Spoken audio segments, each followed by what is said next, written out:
واحد تاني من العساكر برضو شافوه كان عمال يدندن ويصلي، وكان بيحب واحد من القديسين أوي متهيألي ماري جرجس، وعمال يدندن معاه يعني كده ويقول تمجيد ماري جرجس، وماشي ماشي والعساكر يندهوا والظباط يندهوا وهيموتوا عليه، ماشي في وسط حقل ألغام.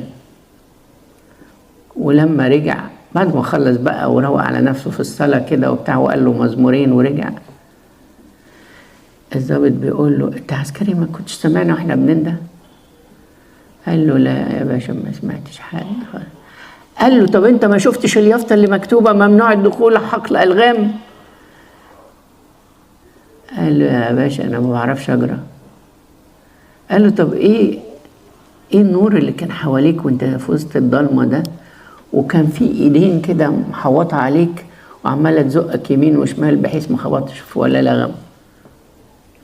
قال له ده القديسين اللي احنا بنطلبهم علشان يساعدونا.